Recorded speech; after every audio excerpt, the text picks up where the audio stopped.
పిల్లలు ఎప్పుడైనా పేరెంట్స్ యొక్క అథారిటీ క్రింద ఉన్నట్లయితే, పిల్లలు పేరెంట్స్ అధికారం క్రింద ఉండాలి. వాళ్ళు సొంతంగా ఏమి చేసుకోవడానికి వీల్లేదండి. మన పిల్లలు సొంతంగా ఏమైనా చేసేసుకున్నట్లయితే మనం బాధపడతాం. ఏం చేతనంటే నన్ను అడగాలి, తండ్రిని అడగాలి, తల్లిని అడగాలి. ఆ విధముగా అధికారం క్రింద ఉండాలి.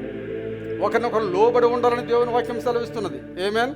హస్బెండ్, భార్య భర్త యొక్క అధికారం క్రింద ఉండాలని దేవుని వాక్యం సెలవిస్తున్నది. అయితే భర్త దేవునికి అధికారం క్రింద ఉండాలి. దేవునికి అధికారం క్రింద భర్త లేనట్లయితే ఏమిటి తెలుసా? దేవుని అధికారం క్రింద భర్త లేకపోయినట్లయితే ఈ భార్య భక్తురాలే ఏంటి మరి? ఈ త్రాగొచ్చేసి రకరకాలుగా బీభత్సం ఇంట్లో చేస్తున్నట్లయితే ఈ స్త్రీ ఏ విధముగా ఉంటుంది? ఈయనకు లోబడి ఉండాలా? ఎప్పుడైతే నువ్వు దేవునికి లోబడకుండా ఉన్నావో అప్పుడు నువ్వు ప్రక్కన పెట్టబడతావు. You will be aside. నువ్వు ప్రక్కన నిలబడతావు.